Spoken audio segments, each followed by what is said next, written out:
Hello everyone, welcome to News Tonight. Jonano Pori is a sign language interpreter. He will join us in a bit. I am Rhoda Ngonzi. With Michael Jordan Lukomo. Let's start with the headlines. Stella Chesang wins gold for Uganda. Hearing of a petition on past constitutional amendments opens in Bale. AMISOM seeks to take control of Somalia's parliament. As in sport, Team Uganda awaits return from the Commonwealth Games.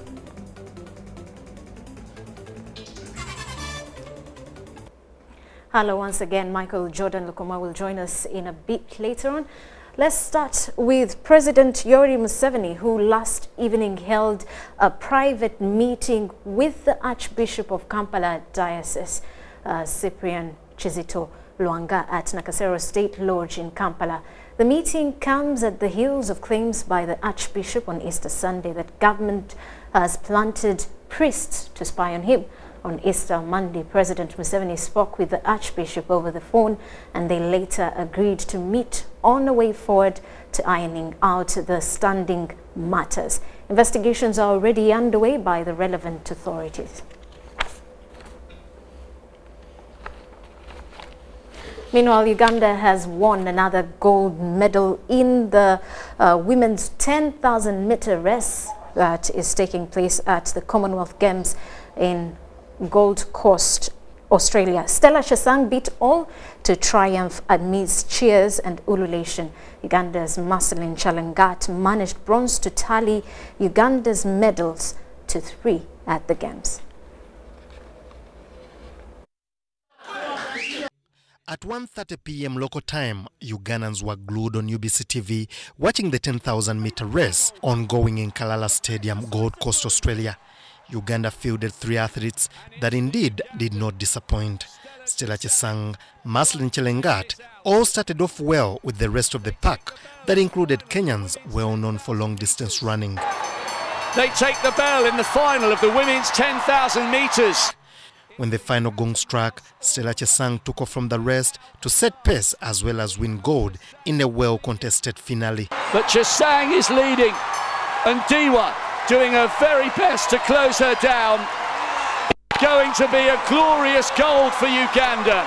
The world mountain running champion has come to the Gold Coast and climbed. Chesang joins Joshua Cheptegei, who equally won gold in the 5,000-meter race. Competition is the Diwa, a personal best in a time of 31:46. This crowd. The women's 10,000 metres won brilliantly by Uganda's Stella Chesang.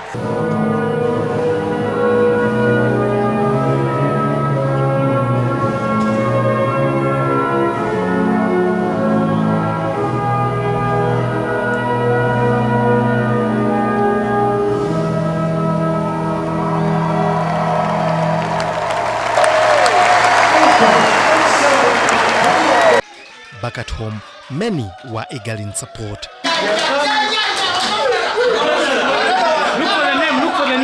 On the streets of Kampala and offices, Cheptegei and Chesang are the names being talked about. As council, as the regulating body, this is something we foresaw coming.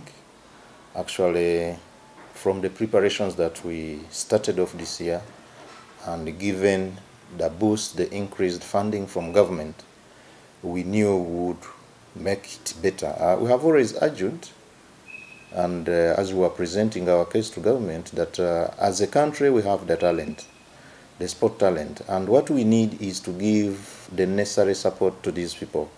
So far, the government has taken a responsibility. It has funded the preparations for the Commonwealth, and there are promises for it to fund more preparations for us to achieve our objective. This is the second time Uganda has raced for gold ahead of Kenya at the Commonwealth Games. But one would ask, who is Stella Chesang? Chesang was born in 1996 in Kapchora district, studied her secondary level education in the same village of Kapchora before taking on running as a profession. It was until 2015 that she started running in professional races in Kampala, Germany, Netherlands, but not winning a major accolade until 2018 at the Commonwealth Games.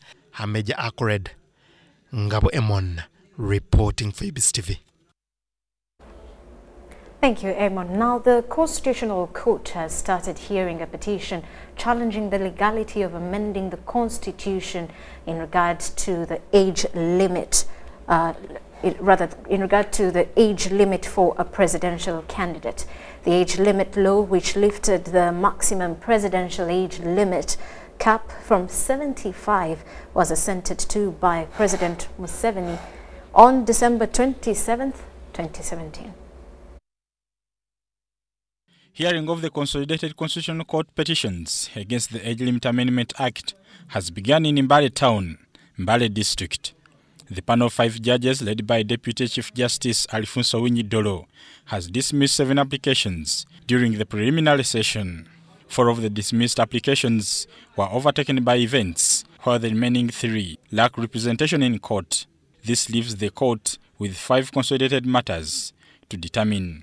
The matters dismissed include 3 applications by Malema Bilizi and fathers from Abedi Wanika against Attorney General, Advocacy for Human Rights against Rafael Majezi, and Benjamin Alipanga against National Resistance Movement. The matters considered include Malema Bilizi against Attorney General, Gerard Karuhang against Speaker of Parliament, Uganda Law Society, Prosper Businje, and Abaine Jonathan.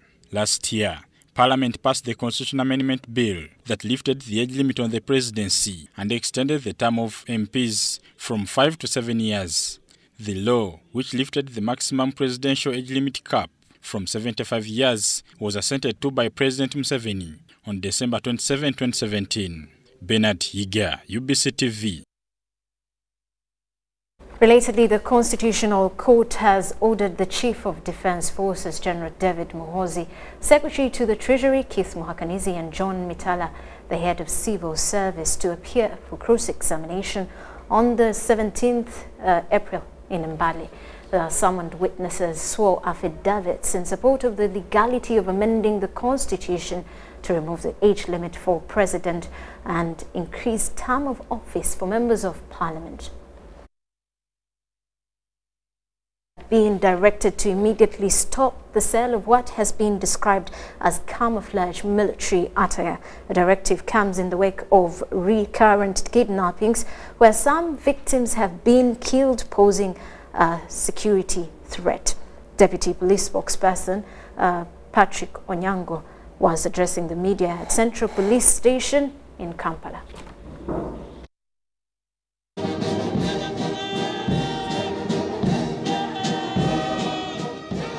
When you see them smartly dressed like this, it means they have gone through the process that qualifies them to put on this clothing. Police, prisons and army, among other armed forces, are always seen marching at national events that define Uganda's existence. And when duty calls, you will see different police officers of different departments smartly dressed for work.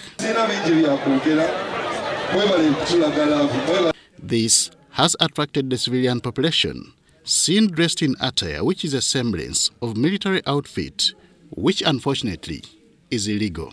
Management will sit down and look at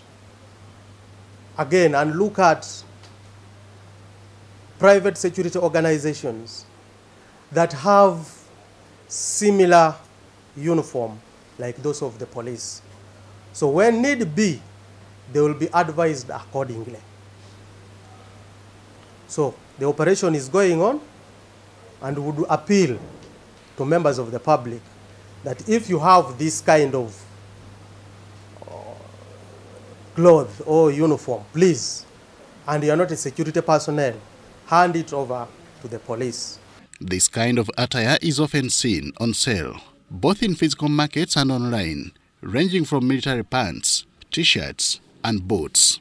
In the wake of growing criminality with kidnaps in the country, where some victims have been killed, police has warned Ugandans against using military-like attire. Because we have received reports that some of these are being used to commit crime. It is for this similar reason that traders have also been discouraged from dealing in such attire. If you are selling these clothes, please stop it. Section 164 of the UPDF Act of 2005 prohibits manufacture, sale, offer or exposure to wear in a uniform resembling military clothing without permission, and any person who does so is liable on conviction to imprisonment for 7 years. Henry Okurut, UBC. Now, the Environment Protection Police has foiled construction of a Chinese plastic products factory in a wetland at Namataba village along Kampala-Jinja Highway.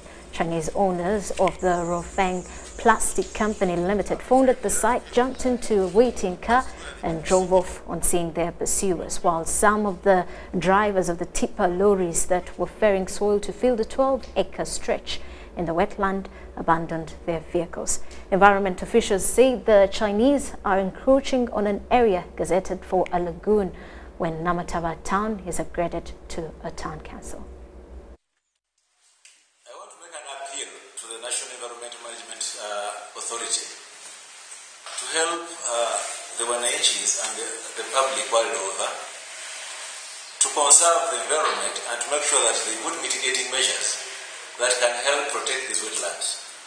We've had a challenge in the entire country that most of these wetlands have been taken over to the level that NEMA has not played its mandate to regulate and conserve them.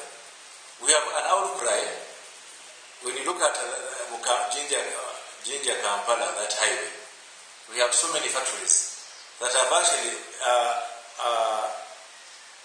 blocked or claimed to have uplifted these other drainage systems in the wetlands. A case in point are those factories along the road.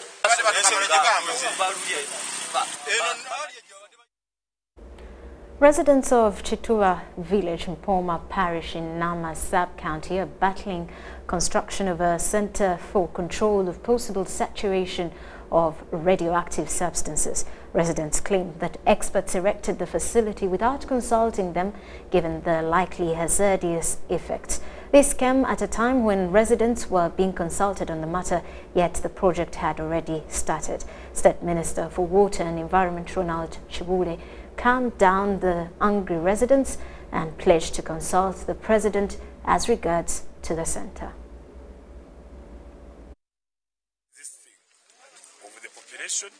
And the project. That's their concern. And I have received the petition, I have responded to the petition, I have responded to other relevant authorities, and also I will seek the clearance of His Excellency the President to know that the site or the location of the project has got a big population, which are actually permanent settlement of people. And we cannot risk having the population staying to a high-risk project. I would recommend Nakasongola is viable for such a government project because of it's a sensitive one that requires some military software or some military knowledge to safeguard that project. So my humble appeal now is for government to reconsider having this project in a suitable location. Statistics on maternal health show that for every 100,000 live births, there are 480 mothers who die while giving birth. Governments are working to lower the figure by introducing facilities closer to the people. However, there are mothers who still neglect going to hospital and decide to deliver from home. Let's take a look. After proper antenatal care review, expectant mothers must deliver the baby from the hospital. Dr. Emmanuel Onyait, an obstetric gynecologist, says under the hospital environment there are less chances of infection. He therefore emphasizes that both the newborn baby and mother need to be closely monitored for the first 6 hours by a doctor. So it is equally important that the area is aseptic to avoid infections, one for the baby, then also for the mother. Okay? For the baby, usually it's immediate. How is the cord? How clean is it? That's how we look at it first, is infection. Then two, For the baby also, we give this is called tetracycline eye ointment, usually to avoid infection of the eye, because most children we receive who have been delivered from out, you find them pus coming out of the eyes after 2 days because they didn't get the tetanus, they didn't get the tetracycline ointment. Then also, still those babies, they need very close assessment. In the first hour, how is this baby breathing? For a traditional birth attendant, she will just say, oh, I'm and then she will just leave it there and she gives it back to the mother. These children change in that 1 hour. You might breastfeed well in that first hour, but things eventually change. Then also, if the esophagus is not continuous, how is the person at home going to assess that? However, the biggest challenge remains for expectant mothers who deliver outside hospital, on the way, or at home. We still have mothers delivering our traffic jams. Some still are bent to delivering at home. Some are very, very rapid labors that by the time she realizes the baby is already out, these mothers still have to come to hospital for assessment. The same assessment I told you. We need to give her medicine to control the bleeding. We need to give the baby eye ointment to avoid infection. We still need to assess this baby's breathing. Still, these same mothers, we still keep them in hospital for 24 hours just to monitor how they're doing. Then if everything is okay, they can go home. We wouldn't want a situation whereby they wait at home for a problem, then they come. You have delivered at home, it's fine. We're not going to chase you out because you did. When you come, we shall still reassess you like any other mother. Therefore, pregnant mothers must give birth from a well-established hospital. Hospital is the safest place for giving birth. It is the safest place. And in a setting like in Kampala, where we work, there are quite a number of hospitals, and it will be really safe for you to go to a big setting, a maternity home. It wouldn't be very good for you to be bent on going to these small settings, especially for mothers who have risks. If your pressures are not good, you better be in a big hospital. If you've been operated previously, you better be in a hospital. If it's your first pregnancy and you're 40 years of age, you should be in a hospital. If you are 14 years and you're pregnant, God forbid, you should deliver in a hospital. There are those cases where you don't need to go to a small setting where they have one bed for so many mothers. Reporting for UBC TV, I'm Weswade Halima Yassin.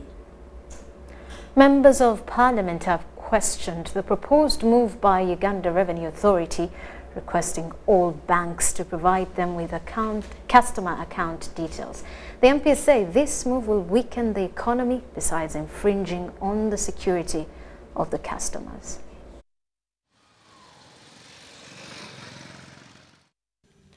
In March 2018, Uganda Revenue Authority wrote to all banks requesting them to provide financial account records of all customers. This included tax identification number, national identification number, address, telephone number, email address, total cash deposit and withdrawals of individual accounts for period January 2016 to December 2017. Members of Parliament question the move. What has led to this is the connivance by some financial institutions to defraud government of taxes. That's why I can see URA taking that approach. But I think it's not the best thing. It's not professional. It's unprofessional for banking institutions to disclose their customers' details, especially as regards to banking. Why do you want to disclose my account? Yet when I was signing with you, I did it in a private manner. So about 20% of Ugandans use banks for financial savings, while mobile money also shares some percentage. With the proposed move of disclosing customer account details, there is a worry that most customers will shun the banking institution. Remember the issue of kidnapping now? The issues that are critical, because these matters, when we talk about somebody's details, these are security matters.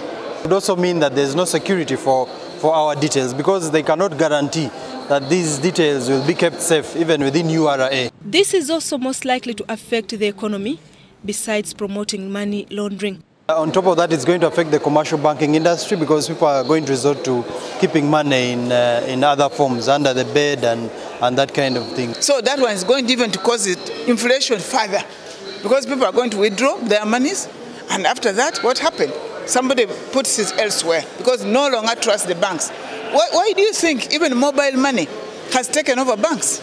MPs say that this might have come to the wake of URA after failing to meet the target. In the past, people with smaller businesses were not entitled to paying taxes, but today almost everyone pays taxes. And after the collection, after being put in a pool, then a few people come and stole almost 80% of the money. So how do you expect the economy to thrive when almost all the collections are being stolen by a few individuals? And they think possibly this is an opportunity for them to try to cover up the target.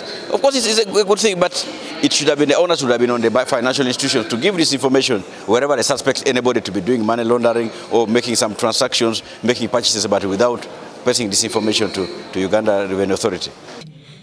In the letter Uganda Revenue Authority wrote to the banks, it quoted Section 42 of the Tax Procedure Code Act. According to Abdu Katuntu, URA simply misunderstood the act. We enacted that code. We wanted to compel taxpayers to fully cooperate with Uganda Revenue Authority for purposes of disclosure. Then the tax authority can be able to make a tax assessment. It was never envisaged that URA will be going to the banks and asking confidential information about third parties. All commercial banks are regulated by the central bank and thus has to mandate them to release information. If there's another question on the monetary policy, then I'll... The governor can leave us with DG.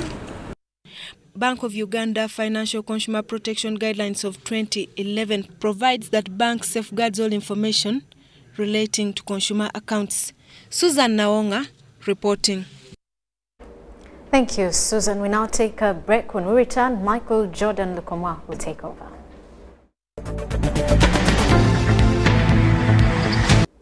Yes, good evening once again. Welcome to our Business International and Sports News. My name is Michael Jordan Lukomwa. We'll start with business, and there, the Uganda Revenue Authority's directive to commercial banks to furnish them with all the details about the customers continues to elicit reactions from across the section of the public. UBC TV had an extensive discussion with Derek Tumusime, a lawyer who works with Nelson Advocates and Legal Consultants. Dennis Sigoa had the discussion, and let's have it. Moment, Uganda Bankers Association are refuting this directive. Yes, they're refusing to adhere by the rules. They are standing by the constitutional right to have privacy, and the fact that they're in a bid to kind of protect their clients. Don't you think that this is something that is pretty much expected? I think they're right. They're right because, for example, when you look at the banking industry in Uganda, its main regulator is Bank of Uganda. Bank of Uganda in 2011 issued a Bank of Uganda Consumer Protection Guidelines to protect consumers like us who own accounts in banks. Under clause provision 7 of the Consumer Protection Guidelines, it emphasizes that banks must not divulge any information to any third party. However, there is exception. You have situations where by law the bank is compelled to provide that information. Those circumstances are there. And if URA is trying to use such circumstances, it still goes back under Section 44, which emphasizes that for it to access that information, even without prior notice, it must be under a specific investigation of administering a specific tax law, which is not the case now. Now, under international banking standards, banks are still binded by confidentiality clauses in their agreements. Of course, when you go under the Tax Procedure Act, still under Section 41, there is an exception that that provision of the law that allows URA to access that information shall apply regardless of any duty of confidentiality. But the law emphasizes that the URA can only access that information where it is conducting an investigation in administering a specific tax law, which is not the case. And that's where the challenge comes in. And this has legal, it has economic implications, because security of property here, because money in the bank, if this information falls into wrong hands, they will use it against innocent bank holders because of the money. We have seen it before. We have had issues where I think the director of commercial bank regulation at Bank of Uganda, former director Justin Bajenda, as his account details were all over social media, and such information can be misused by criminals. Legalities surrounding Bank of Uganda, URA knowing whatever is with your account. We'll get to know more with our other coverages. But away from that, still in business, the Board of Directors Bank of India have refuted allegations of closing the branch in Uganda. The Managing Director Bank of India Uganda, Ajay Path, says that the bank has registered business growth and profitability, then it cannot close in Uganda. Since its inception in 2012, Bank of India has been making profits. The Managing Director, Bank of India Uganda, Ajay Path, explains that the sound business environment has been misinterpreted.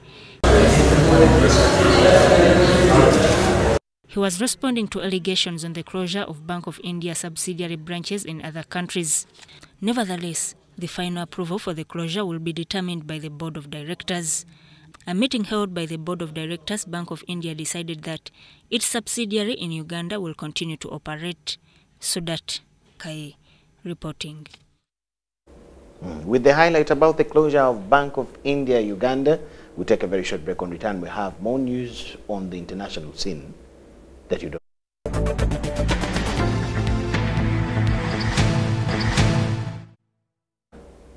Welcome to international news. And there, a major political crisis in Somalia has taken an unexpected turn following the resignation of Mohammed Osman Jawari, the country's Speaker of Parliament.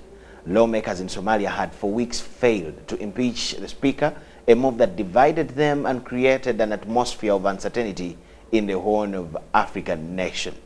Meanwhile, the African Union mission in Somalia, that is AMISOM, has vowed to remain neutral in an ongoing political crisis that is brewing in Somalia. Caught many by surprise. Parliament Speaker Mohammed Osman Jawari announced his resignation on Monday, minutes before the motion was due to be debated in the country's parliament. Jawari's resignation comes almost 1 month after more than 100 Somali legislators submitted a no-confidence motion against him, accusing the Speaker of violating Somalia's draft constitution. The motion will later fail to be debated in Parliament, with lawmakers accusing Jawari of seizing Parliament, with armed guards loyal to him. The government intervened by stripping off Jawari of his security detail in a bid to ensure security is restored back in Parliament. For long, Jawari insisted that he won't resign, instead blaming the executive for seeking his ouster. On one occasion, President Mohamed Abdullahi Farmajo had to suspend a parliamentary session and called for serious talks. Meanwhile, rival lawmakers continued to accuse each other of creating political crisis in the country by frustrating government activities. The outgoing speaker is now expected to address lawmakers on Wednesday. The 72-year-old was first elected Speaker of Somalia's federal parliament in August 2012 and was later re-elected for a second term in January 2017. The latest resignation brings to an end weeks of political uncertainty in the country. For now, opposition lawmakers have had their way, but the biggest task ahead will be replacing Jawari. In Somalia, power is divided according to clans in a system known as 4.5 that involves 4 dominant and minority clans. The next speaker has to come from the same clan as the outgoing speaker. The Deputy Parliament Speaker Abdiweli Mude is yet to announce the election date for the next House Speaker, but experts say that it will be a decisive election, as the next Speaker's major task will be uniting an already divided Parliament. The African Union force AMISOM has found itself right in the middle of the crisis that has rocked Somalia's federal parliament. The head of the Ugandan contingent, Paul Lokech, said that his forces have taken control of Parliament after a planned session to debate an impeachment motion on Wednesday against Parliament Speaker failed to take place. The country's police chief accused Mohammed Osman Jawari of violating parliamentary procedure by seizing Parliament with armed guards loyal to him. Since then, the Somali government has stripped off Jawari of his security detail, who were involved in Wednesday's bitter standoff. The African Union Commission and AMISOM respect the sovereignty of the people of Somalia. AMISOM has no mandate to impose on the Somali people and, indeed, on the parliament the way they should conduct their business. AMISOM's mandate is to fight Al-Shabaab and support Somali forces. It has liberated the vast south and central regions of Somalia. But experts say that the latest comments from the top Ugandan military official in the country risks undermining any cooperation between the country and the African Union force AMISOM. AMISOM will therefore not take control of the House of the People unless the competent senior Somali authorities request it to do so in full respect and within the parameters of AMISOM's mandate. Meanwhile, talks are still ongoing between two rival camps, with the experts here saying that the latest political stalemate here in the country threatens to disrupt recent political gains made over the years. Abdulaziz Bilo, CGTN, Mogadishu, Somalia. A colleague, we're from our sister station, CGTN. But away from that, it has been said that soldiers make the army, and nations continue to invest in the unexpected possibility of any attack. Getting a soldier ready for combat takes years of training. Here is a look at how British and Kenyan soldiers are prepared for war in another one with our partners, CGTN. High on Kenya's Laikipia Plateau, hundreds of British soldiers spent a recent half-moon night fording a river, marching across wadis and over escarpments before attacking a mocked-up army training camp. This is where and how British soldiers learn to fight in regular 6-week training sessions, and this time involving 1,000 troops. The size and scale of the British war games in Kenya is unusual. Only Suffield in Canada and England's Salisbury Plain allow something similar. Kenya allows large-scale exercises so the whole battle group, the infantry, the artillery, the engineers, the intelligence and surveillance assets can be tested alongside each other. Increasingly, operations around the world are multinational. It's pretty rare now to find a single nation at conflict. A long history of simulated violence. Battle groups come to Kenya several times a year, training in the center of the country and on private land in Laikipia. The aim of the training isn't easy wins, but to push soldiers to the point of defeat. It starts with the possible, like clearing of poison arrow trees. Then it gets harder. The soldiers first build bridges across a river as they enter hostile territory. During the high-tech training, the sunrise is met with a mechanized chorus of a machine gun echoing across Loldiaga hills. Mortar explosions thumped in the valley, infrared pointers on the gun barrels, and receivers on the soldiers' vests and helmets. These are the simulations that mean life or death for both soldier and civilian during combat. Beryl Oro, CGTN. In Nigeria's northern state of Borno, the military says it has rescued 149 Boko Haram hostages and killed some insurgents in its clearance operations. A statement from the military says that most of the captives were children and women.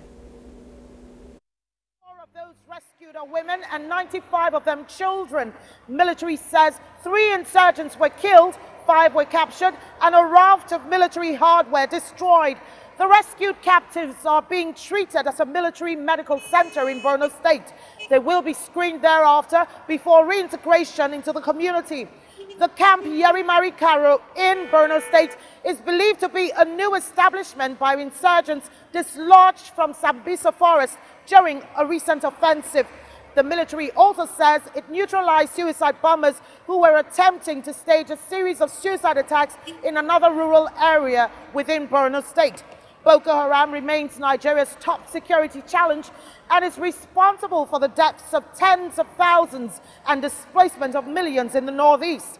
The government had earlier said it was negotiating a ceasefire with insurgents. Recent hostilities from the group have painted a different impression from government claims. Kelechi Amekalam, CGTN Abuja, Nigeria.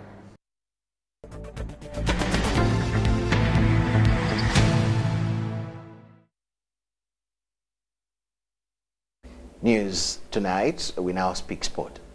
Joshua Cheptegei's gold medal triumph at the Commonwealth Games has offered hope to athletes yet to compete that it is actually possible to win silverware at the event. Netball, boxing and athletics have a chance to defy the odds, while badminton only awaits their return home, as we see in this report. Winning gold in athletics at the Gold Coast Australia 2018 Commonwealth Games, Ugandan teams are motivated even the more. Boxing captain Shadi Musa has progressed to the quarterfinals, while the netball team is still in contention despite losing to England. According to our boxers, they are very well, they are in shape. As you see, they have the morale. Only had a problem of weight, but they reduced their kilos. They are in weight, we're just maintaining it. In spite of this wake-up call, badminton players at the Commonwealth Games didn't live to their expectations. In their opening game, Uganda's Edwin Ekling failed to overcome England's Rajiv Sen, losing in straight sets, while lady player Shamim Banji fell to the hands of Chilowe Bach. Banji later partnered with Nachiemba in the doubles, but lost to Jessica Poof and Chloe Bach. Brian Casley and Edwin Ekling also lost in the men's doubles. Uganda Badminton CEO Simon Mugabe believes that the team needed more preparations and the shift of games perhaps affected performance. That our team of badminton has done us proud. They have played very well, bearing in mind what I have just talked about the equipment being a problem, and of course getting there and then using feather shuttlecocks. So they did a very good game. I think it was very wonderful for them. Of course, as we know, we lost in the team event, that is we out, but they are going to play the individuals and we hope to have very good results. Uganda still hopes to add its medal tally in athletics and netball. The games come to a close on the 15th of this month. Ngabo Emon, reporting for UBC TV. The 2018 Senior National Pool League is underway. The opening day fixtures witnessed drama, walkovers, surprise results, and controversial umpiring calls. CKI Pharmaceutical Men's Pool Club has started the 2018 season on a losing note after falling 13-7 to Sinkers at Casablanca Bay in Wandegea. Damage to the visitors by the home team playing in cream shirts was done mainly by Idi Warusimbi, Innocent Tushabe and Idrissa Bogere.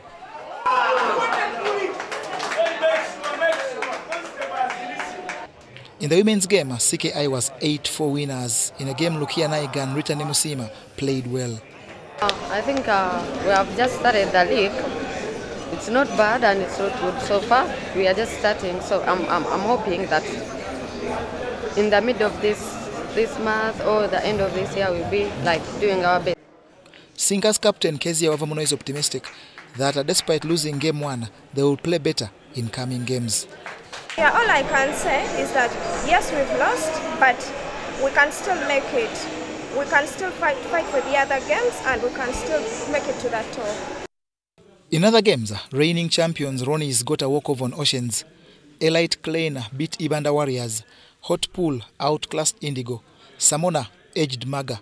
Scrap buyers benefited from the bonus point in a 14-6 wallop of anchors, while Capital Knight eased past Ntinda Giants. The Masindi Red Shooters versus Atagenda game wasn't played because the matchday umpire Fred Nyakana failed to ably interpret rules and regulations.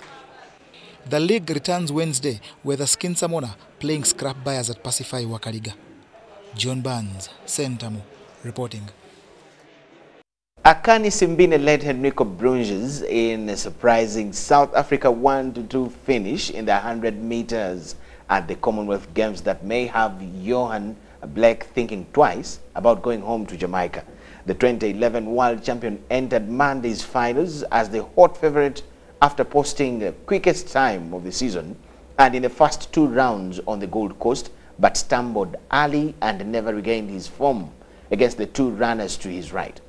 We bring you the highlights of the men's 100-meter race.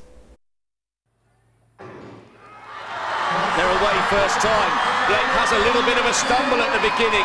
Rogers has got a good start. Simbine going well. Blake's under massive pressure. Simbine becomes the Commonwealth champion. 10:03. Cometh the hour, cometh the man, and he has upset the form book and produced an absolutely sensational performance Brankes is being given the silver, 10.17, and it all went wrong for Johan Blake right at the very start.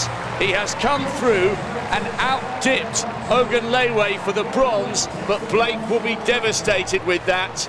He stumbled at the start, he could not recover, he got tight, and as his race crumbled, Simbine came alive in the last 40 metres. That was absolutely brilliant from the South African, and Blake is left to rue a missed opportunity. Wow, that is all you can say. What a wonderful moment for South Africa. Simbine, 4 years ago, now Commonwealth Games champion.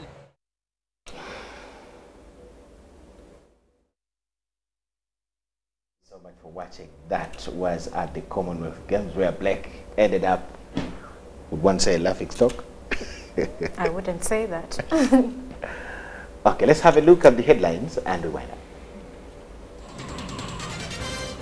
Stella Chesang wins gold for Uganda. Hearing of a petition on past constitution amendments opens in Bale. AMISOM seeks to take control of Somalia's parliament. As Team Uganda awaits return from the Commonwealth Games. And that does it. Janano Pori is our sign language interpreter. I am Rhoda Ngonzi. Michael Jordan Lukomwai. We'll return at 10 o'clock with more details. To stick around.